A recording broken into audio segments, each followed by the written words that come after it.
Debate live बड़ी बहस मध्य प्रदेश में आपका स्वागत है। मैं हूं आपके साथ कुलेश्वर पांडे। देश के 5 राज्यों के चुनाव नतीजे ने सियासत की दिशा बदलने के संकेत दे दिए हैं। पश्चिम बंगाल और असम से आई तस्वीर ने न सिर्फ सरकारों का भविष्य तय किया बल्कि राज्यों की राजनीति में नई हलचल भी पैदा कर दी है।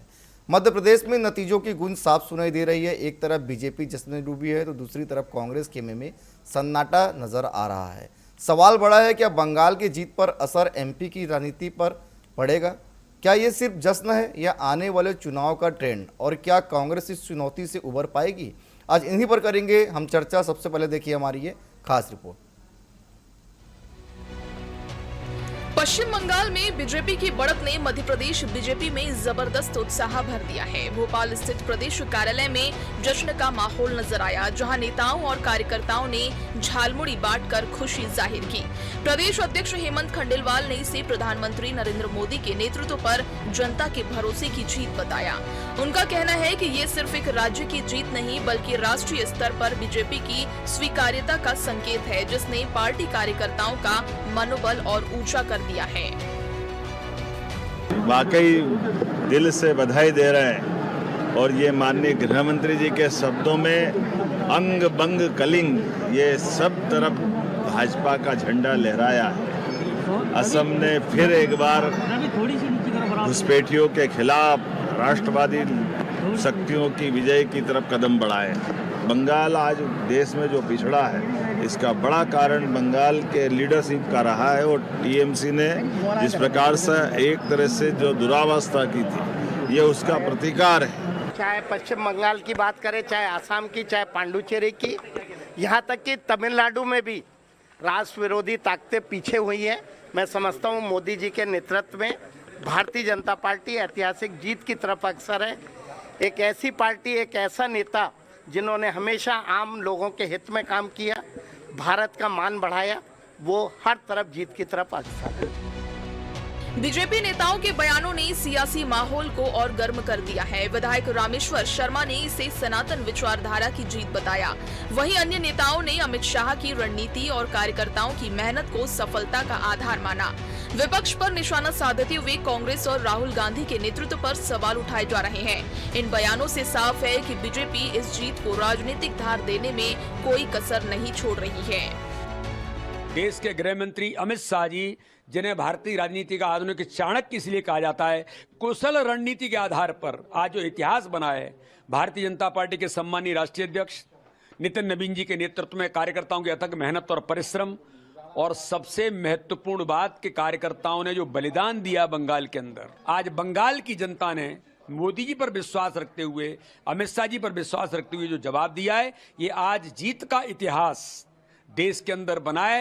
एक वहां का पश्चिम बंगाल का वो कार्यकर्ता, वो नागरिक जो हिंदुस्तान के लिए, वंदे मातरम के लिए, नेताजी सुभाष चंद्र बोस के सपने के लिए, श्यामा प्रसाद मुखर्जी के अच्छे हिंदुस्तान के लिए और रामकृष्ण परमहंस की प्रेरणा के लिए और स्वामी विवेकानंद के हिंदुत्व के लिए जो पश्चिम बंगाल के नागरिक के अंदर कुलबुलाहट है और संकल्प है, वो संकल्प ये दिखाता है कि दीदी अब आपने बहुत मुस्लिम तुष्टीकरण कर दिया। कमल की लहर पूरे देश में है। डबल इंजन की सरकार अब असम में भी सरपट दौड़ेगी और बंगाल में भी सरपट दौड़ेगी। बंगाल का गौरवपूर्ण इतिहास जिसको कुठाराघात किया था दीदी ने, अब वो दीदी का राज खत्म हो रहा है। भाजपा की सरकार बन रही है, विकास के नए आयाम अब बंगाल में स्थापित होंगे। ये एक बड़ा राजनीतिक संदेश है पूरे देश की राजनीति में। बंगाल से उठी सियासी लहर अब मध्य प्रदेश तक पहुंच चुकी है, जहां बीजेपी इसे जीत की शुरुआत मान रही है। वहीं कांग्रेस के लिए ये चेतावनी का संकेत है। अब देखना होगा क्या ये नतीजे एमपी की राजनीति की दिशा बदलेंगे या फिर यहां की जनता अलग फैसला करेगी। फिलहाल सियासत गर्म है और नजरें आने वाले चुनावों पर टिकी हुई है। Bureau report, TV 24।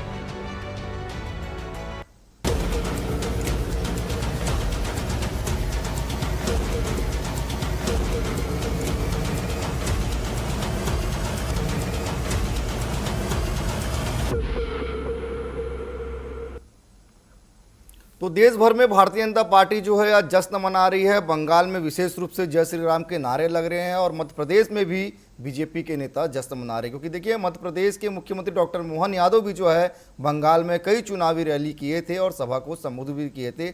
इसलिए हमारा जो आज का विषय है चुनाव संदेश एमपी में विशेष। तो चलिए इस विषय की शुरुआत करते हैं, चर्चा की शुरुआत करते हैं। हमारे साथ 3 बेहद खास मेहमान जुड़ चुके हैं।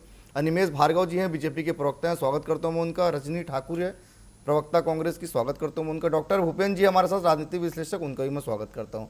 अनिमेष जी, सबसे पहले आपको बधाई। बंगाल में आप लोगों ने भगवा लहराया, जय श्री राम के नारे भी आज हमको सुनाई दी। ये जो जीत है, क्या इसकी उम्मीद थी? क्योंकि देखिए सीट का आंकड़ा काफ़ी ज़्यादा अब आप लोगों का बढ़ गया है। क्या रणनीति काम आई जो ममता बनर्जी को हटाकर आप लोग वहाँ पर आ गए?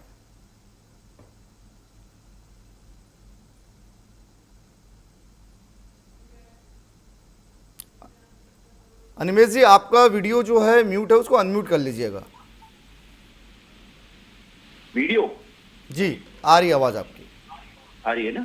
तो सबसे पहले तो आपके सभी दर्शकों को हार्दिक बधाई, क्योंकि आज का दिन एक बहुत ही ऐतिहासिक दिन है, जहाँ पर पश्चिम बंगाल में जो भारत का एक प्रमुख हिस्सा था, एक लंबे समय के बाद लेफ्ट और ममता बनर्जी जैसी टीएमसी पार्टी से वहां के लोगों को मुक्ति मिली। और सबसे बड़ी बात ये इसलिए है क्योंकि भारत एक सनातन धर्म देश है और पश्चिम बंगाल में सनातन ही इन लोगों ने तुष्टीकरण की राजनीति के लिए दांव पे लगा रखा था। आपने जैसा कि पूछा कि क्या मुद्दे रहे जिसकी वजह से ये सब हमको सफलता मिली। मुद्दे देखिए, सामान्य जो बात थी, मोदी जी ने, अमित शाह जी ने कोई बात रखी, सबका साथ, सबका विकास, सबका विश्वास। लेकिन बाकी जनता के बीच में जो भय, जो डर, जो तुष्टीकरण के खिलाफ उसका आक्रोश था, उसका ये नतीजा है कि आप देखिए 200 से प्लस सीटों पे आज भाजपा आगे जा रही है। ये इसमें देखिए कोई रणनीति इसमें काम नहीं कर सकती, इसमें कोई विचार काम नहीं कर सकता।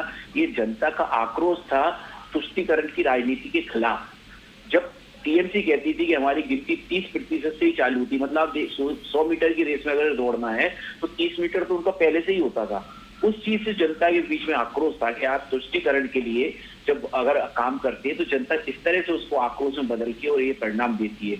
अगर आप देखें कि पश्चिम बंगाल एक जमाने में भारत का इंडस्ट्रियल हब हुआ करता था, भारत का औद्योगिक हब होता था, सिरमौर होता था, लेकिन वहां पे आज औद्योगिक विकास के लिए जो इस बार उन्होंने बजट रखा था वो सिर्फ 1100 करोड़ का।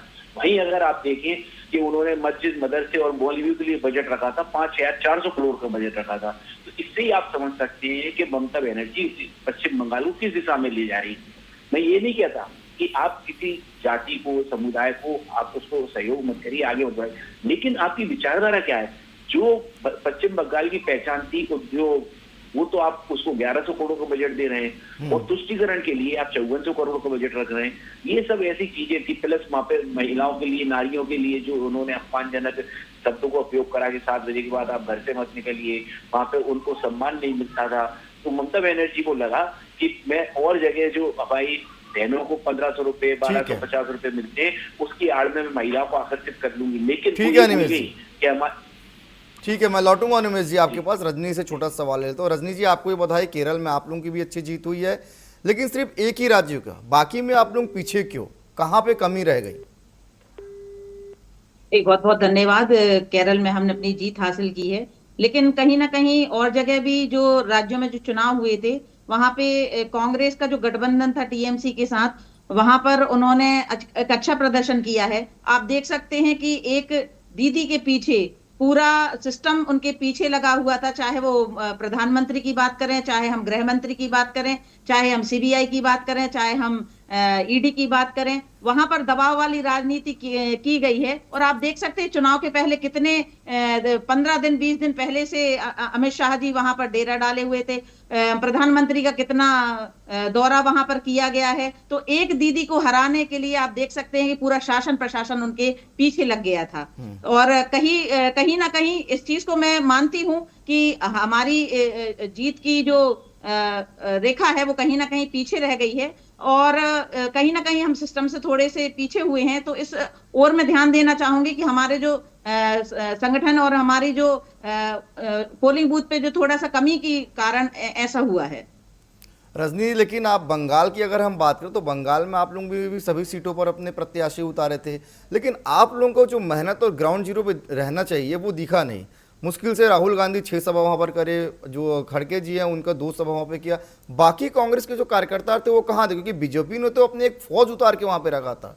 तो ऐसा लगता नहीं कि जो आप लोगों ने जो प्रत्याशी उतारा, कहीं ना कहीं उसका जो वोट बैंक वो कहीं ना कहीं बीजेपी को गया और बीजेपी को इससे फायदा हुआ? क्योंकि कांग्रेस तो बंगाल में कहीं नहीं दिख रही थी, सीधा टक्कर टीएमसी और बीजेपी के सामने था।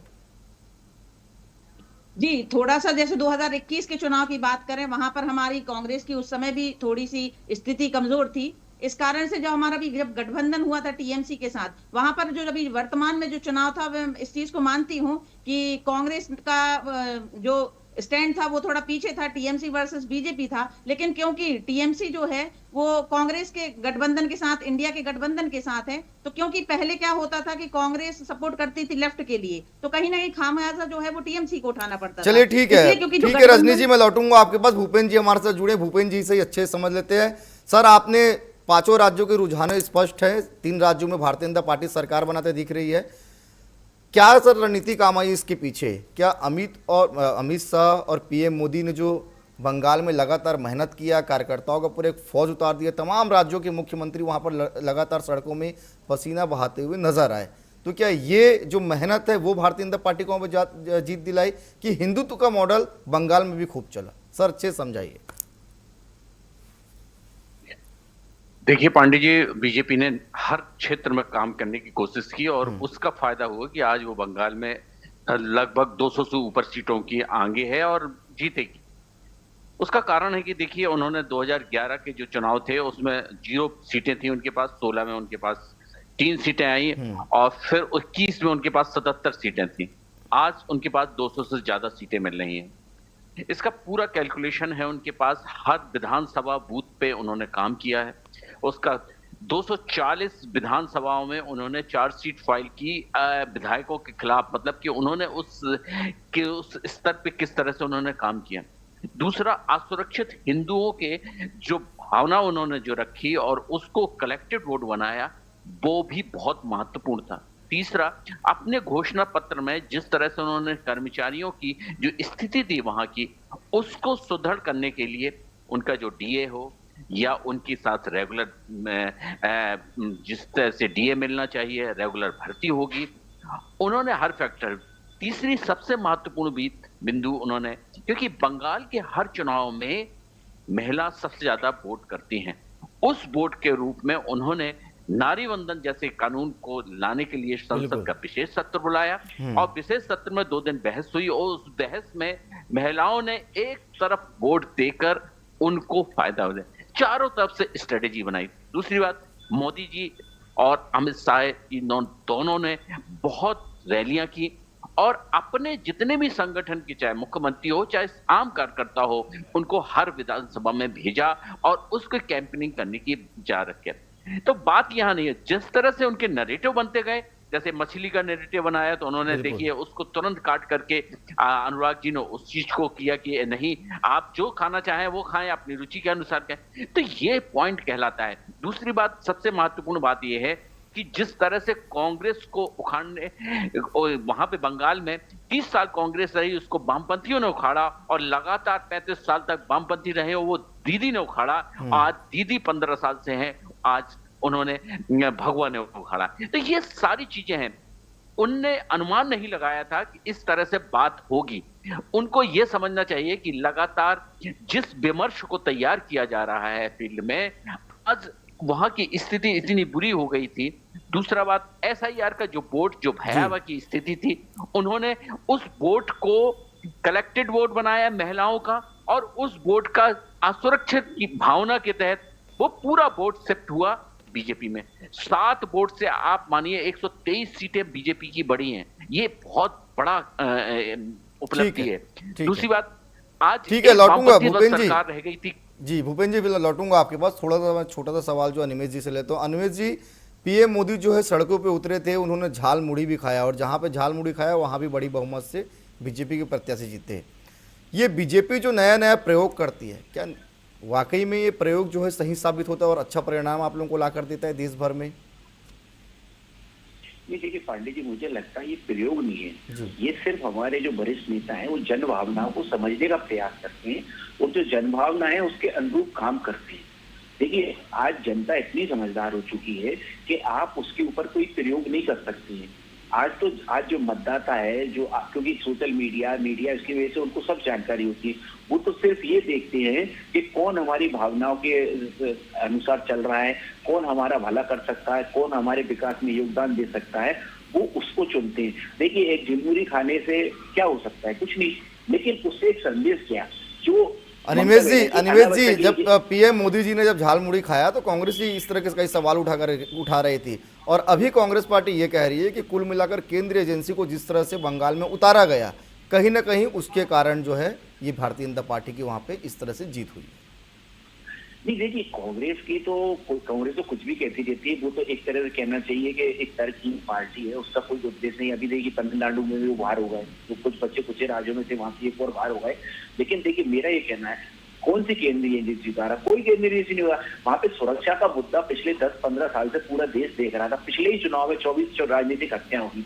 आज तो ये मजबूरी थी, जरूरी था कि हम देश को क्या गुंडों के हाथ में सौंप दें कि वो अपनी मर्जी से चुनाव कराते रहे, अपनी मर्जी से वोट डलवाते रहे और वहां पे गुंडागिर्दी करते रहे। भाई, सीआरपीएफ ने वहां किसी को जाके वोट डालने से थोड़ी रोका। वोट जिसको देना दीजिए, लेकिन उनका काम था कानून व्यवस्था बनाना। अब जैसे इलेक्शन कमीशन है तो पूरे देश में ही चुनाव कराता है, ऐसा थोड़ी पश्चिम बंगाल अकेले में उसने चुनाव करवाया है। ईडी की आप बात करेंगे तो पूरे देश में रेड डालता है, ऐसा थोड़ी पश्चिम बंगाल अकेले में रेड डाली है।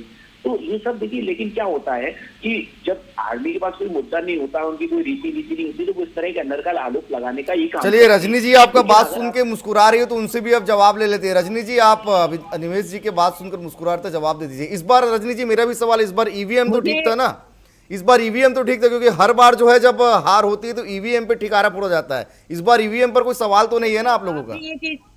देखिए, आप भी ये चीज समझते हैं कि 5 राज्यों में जहां चुनाव हुआ था वहां पर एक चुनाव तो कहीं ना कहीं कांग्रेस को देना ही था, तो उन्होंने केरला को वहां पे चुनाव का दे दिया। ईवीएम का खेल तो है, ये वास्तव में ये तो हकीकत है। अच्छा। और धीरे धीरे इसका समझ में आ जाएगा। आप देख सकते हैं कि जैसे अभी इन्होंने कहा था कि ईडी की छापे जो हैं, वो ईडी के छापे बस मात्र केवल उन व्यक्तियों को ऊपर लगते हैं जिनको डर और भय होता है, उन्हीं के ऊपर लगते हैं। और ये केवल कांग्रेस के ऊपर या विपक्षी दल के ऊपर ही ईडी की जांच होती, कभी सत्ता पक्ष के लोगों के साथ इन पर ईडी का छापा नहीं होता। और जब भी अगर ईडी की बात किसी विपक्षी दल को आती है तो ये बीजेपी की वॉशिंग मशीन में आकर धुलकर साफ हो जाते हैं फिर। ठीक है भूपेंद्र जी, ये जो नतीजे आए हैं, आने वाले चुनाव में इसका कितना असर होगा? देखिए, आने वाले चुनाव में निश्चित रूप से असर होगा, क्योंकि जिस तरह से संगठन काम करती है और मोदी जी जिस तरह से नेता हैं और उनके कद का कोई नेता नहीं है, और जो उनकी टेस्टेबिलिटी मतदाताओं के बीच में है, वो ग्रास रूट तक गए हैं। और ग्रास रूट तक जब रैली करते हैं तो परिवर्तन लाते हैं, वो बात करते हैं, लोगों से कम्युनिकेशन करते हैं, तो परिवर्तन लाते हैं। 27 में आप विभिन्न राज्यों में, उत्तर प्रदेश जैसे, पंजाब और राज्यों में चुनाव होने वाले हैं, कर्नाटक भी है। तो अब अस्मिता बचाने की, लेकिन साथ साथ बहुत बड़ा चैलेंज बंगाल में अब यह रहेगा कि अपने संगठन को बचाना, क्योंकि अब जिस तरह से बीजेपी आई है और बीजेपी के साथ जिस तरह से बीजेपी वहां की कानून व्यवस्था और उनके करप्शन, और जिस तरह से मोदी जी ने कहा है कि किसी को छोड़े नहीं है गुंडा, उनकी टेस्टेबिलिटी उन्होंने जिस तरह से डिलीवर किया है, तो अब अपनी संगठन की पार्टी को बचाना, क्योंकि सत्ता में रहना और सत्ता के बाहर रहना बहुत बड़ी चैलेंजेस होता है। तो ये बहुत बड़ी चुनौती है टीएमसी के खिलाफ। और जो अभी इंडिया ब्लॉक है, इंडिया ब्लॉक का जो गठबंधन है, उसको एकजुट रखना बहुत महत्वपूर्ण हो गया है। अब वो किस तरह से रख पाएंगे, ये बहुत बड़ा चैलेंज है, क्योंकि अभी उत्तर प्रदेश जैसा महत्वपूर्ण राज्य में विधानसभा चुनाव होंगे और कर्नाटक जा रहे हैं, क्योंकि अगला टारगेट उनका वही होगा। और उस टारगेट में वो, क्योंकि वो तो 24/7 काम करते हैं, और जिस तरह से हमने चुनाव को कवर किया है, चुनाव को देखा है, तो आज उनके 22 राज्यों में, स्टेट में सरकारें हैं, और वो लगभग जहां पे उनकी सरकारें नहीं थी, भूपेंद्र जी, इसी में मेरा एक सवाल है। भूपेंद्र जी, जिस तरह से कांग्रेस पार्टी अब लगातार पिछड़ती जा रही है, इसका मुख्य कारण क्या मानते हैं? और कांग्रेस को फ्रंट में आना तो उसके लिए कांग्रेस पार्टी को क्या करना पड़ेगा? क्योंकि हमने देखा है कि संगठन जो है काफी दूर रहा है इस पूरे चुनाव में, मतलब ग्राउंड जीरो पे कार्यकर्ताओं की बहुत कमी देखने को मिली। देखिए पंडित जी, महत्वपूर्ण विषय ये है कि आपका कंपटीशन है किसके साथ। कांग्रेस अभी यही नहीं समझ पाई कि कंपटीशन है किसके साथ। वो हर इलेक्शन के हर बूथ पे इलेक्शन की कैंपेनिंग करते हैं, उसका सर्वे करते हैं, उसके बाद उसका रिसर्च करते हैं और कार्यकर्ताओं के एक विधानसभा में लगभग 150 से 200 कार्यकर्ताओं को टोली में भेजते हैं। वो हर क्षेत्र पे काम करते हैं। दूसरी बात सबसे महत्वपूर्ण, उन्होंने बंगाल चुनाव से पहले उन्होंने अपने अध्यक्ष को बदल दिया क्योंकि उनको बंगाल का चुनाव जीतना था और उन्होंने एक स्ट्रेटेजी के तहत बदला क्योंकि वो लाला है और उस तरह से बनर्जी और चटर्जी वोट थे। ये हम कई बार कह चुके हैं, ये दूसरी पार्टी नहीं कर सकती, कांग्रेस नहीं कर सकती। कांग्रेस की रैलियां देख लीजिए आप उनके राष्ट्रीय नेताओं की, और यहाँ पर मोदी जी के 75 साल के बाद देखिए उनका काम देखिए, तो बहुत से चैलेंज। दूसरी बात, वहां की मर्म भाषा, उसकी संस्कृति, आपने जिस तरह से झालमुड़ी वाला बात कहा, तो ये जो चीजें बनती है ना, ये जनता के बूंद में। आज वहां की जो झालमुड़ी खाई थी, वहां की चारों विधानसभा में कांग्रेस बीजेपी आगे। तो ये जो बात, तो आपको किससे प्रति आप लड़ रहे हैं, आपकी स्ट्रेटेजी क्या होनी चाहिए, ये बहुत महत्वपूर्ण है। कांग्रेस यही है, कांग्रेस ये चाहती है कि जब बीजेपी से लोग नाराज हो जाएंगे तो हमको मौका देंगे, और वो उस मौके का इंतजार कर रही है। मुझे तो ऐसा ही लगता है, क्योंकि कांग्रेस को उस हिसाब से अगर स्ट्रेटेजी नहीं बनाएगी तो ना अच्छे विपक्षी की भूमिका निभा पाएगी और फिर सत्ता में आने की बहुत। जी अनिमेश जी। देखिए, मैं ये कहना चाहता हूँ, जैसे अभी हमारी कांग्रेस की महिला साथी प्रवक्ता कह रही थी कि जो विपक्ष के नेता होते हैं उन पे केस दर्ज हो जाते हैं, इसलिए से होता है। देखिए, ये बात सत्य नहीं है। अगर ऐसा होता तो राहुल गांधी, सोनिया गांधी पे तो कितने सालों से केस चल रहे हैं। क्या उन्होंने राजनीति छोड़ी? क्या उन्होंने दल बदला? नहीं बदला। देखिए, ये सिर्फ एक क्या होता है, जनता इस चीज को समझने लगी। आज अगर आप किसी किसी दूसरे नेता पर अगर केस होता है और आप इसको इस तरह से बोलते हैं कि वो तो उस पर केस हो गया इसलिए पीछे हट गए, तो वो ये भी देखते हैं कि भाई आपके राष्ट्रीय नेताओं पर तो इतने कईयों केस चल रहे हैं, तो वो पीछे नहीं हट रहे, तो भी वो राजनीति कर ही रहे ना, अपनी पार्टी से कर रहे हैं। तो ऐसा नहीं है। देखिए, लेकिन जनता ये बात अच्छी तरह समझ चुकी है कि पूरे देश में भारतीय जनता पार्टी एक ऐसी पार्टी है जो हमारी भावनाओं की कदर करती है, हमारी जरूरतों को समझती है। हमारे जो राष्ट्रीय नेता है, माननीय मोदी जी, माननीय अमित शाह जी, देखिए वो कोई प्रयोग नहीं करते, वो कुछ अलग करने की कोशिश नहीं करते। वो सिर्फ ये समझते हैं कि जहां हम जा रहे हैं वहां की जनता की क्या समस्याएं हैं, उनको कैसे एड्रेस करना है। और आज इस चुनाव से एक चीज और स्थापित हो गई। अभी तक क्या होता था कि विपक्षी दल ये बात हमेशा करते थे, फ्री बीज कि फ्री बीज से भाजपा जीत जाती है। आज आप बताइए, बंगाल में ऑलरेडी वहां की महिलाओं को 1500 रुपए महीना उनके खाते में मिल रहा है। तो क्या महिलाओं ने उसको टीएमसी वोट दिया? नहीं दिया। क्यों? क्योंकि देखिए, ये दे रहे हैं, सुविधा दे रहे हैं, ये सरकार का फर्ज है कि वो जरूरतमंदों को सुविधा दें। लेकिन कहीं ना कहीं वो ये भी देखते हैं कि आप सुविधा देने के बाद हमारे साथ क्या व्यवहार कर रहे हैं, कैसे हमारे देश प्रदेश को आगे ले जा रहे हैं। ठीक है, इसका फर्क पड़ता है और भारतीय जनता पार्टी ने वो ही एड्रेस किया। ठीक है रजनी जी, क्या लगता है राहुल गांधी की जो रणनीति है वो जमीनी स्तर पर असर नहीं छोड़ पा रही है? क्योंकि जनता तो आपकी तरफ देख ही नहीं रही है। एक ही राज्य क्योंकि जीते हैं आज आप, बाकी सब जगह परिणाम आपके सामने है। तो क्या विशेष ध्यान देने की आवश्यकता है? जो बड़े लोग हैं उनको एक आत्ममंथन करने की आवश्यकता है, क्योंकि आने वाले समय में 2028 में भी चुनाव है, 2029 में भी है। पांडे जी, मैं एक बात रख सकता हूं? देखिए, चुनाव जो है वो लोकतंत्र का हिस्सा है, हार जीत लगी रहती है। लेकिन जो कांग्रेस पार्टी है वो एक बहुत ही पुरानी और जमीनी पार्टी है, और निश्चित तौर पर हम अपने संगठन को जरूर मजबूत करेंगे। कहीं ना कहीं राहुल गांधी जी का नेतृत्व जो है वो जमीनी मुद्दों पर हमेशा बना रहता है। और हमारे जितने भी जो लीडर्स हैं, चाहे मध्य प्रदेश के हमारे जीतू पटवारी जी हों, मनसिंगार जी हों, ये नेता हमारे जमीनी मुद्दों को उठाते हैं। हम लोग केवल मीडिया प्रबंधन पर विश्वास नहीं रखते हैं, उसके साथ साथ हम जमीनी मुद्दों पे भी लड़ाई लड़ते हैं। तो निश्चित तौर पर जब संगठन की बात आएगी तो संगठन में हम बूथ स्तर को भी जरूर जो मजबूत करेंगे, जो अभी थोड़ा सा हमारा कमजोर है निश्चित तौर पर। इस कारण से हमें कहीं ना कहीं हार का थोड़ा सामना करना पड़ रहा है। चलिए अनिमेश जी, जल्दी से प्रतिक्रिया दे दीजिए, समय कम है क्योंकि। जी देखिए, मैं ये कहना चाह रहा था कांग्रेस के विषय में कि देखिए, तमिलनाडु में तो सरकार से बाहर हो गई, केरल में कांग्रेस जीती नहीं है, कांग्रेस बची हुई है। क्योंकि वहां पे जो अधिकांश मतदाता है वो एक समुदाय विशेष के हैं, और उसके बाद जो दूसरा बड़ा समुदाय है वो एक ऐसा समुदाय है जो भी भाजपा से कनेक्ट नहीं हो पाया है। लेकिन वर्तमान में जिस तरह से भाजपा का वहां पे वोट से, जैसे आपने पश्चिम बंगाल में देखा 377 और सीधा 200 पार, यही आने वाले समय में केरल की स्थिति होगी। आप देखेंगे अगले 1-2 चुनाव में वहां से भी कांग्रेस बाहर होगी और वहां पे आप भाजपा को सत्ता में पाएंगे। चलिए ठीक है, आप तीनों मेहमान हमारे साथ जुड़े, आप तीनों का बहुत धन्यवाद। तो कुल मिलाकर 5 राज्यों के नतीजे हम सबके सामने हैं। 3 में भारतीय जनता पार्टी सरकार बनाते दिख रही है, 1 में कांग्रेस पार्टी और 1 मिनट टीवी के। तो कुल मिलाकर मध्य प्रदेश में भी जश्न है, क्योंकि मध्य प्रदेश के कई नेताओं ने भी बंगाल में खूब पसीना बहाया और परिणाम हम सबके सामने है। फिलहाल आज के लिए इतना ही। कल किसी और विषय के साथ होगी मुलाकात। मुझे दीजिए इजाजत। धन्यवाद।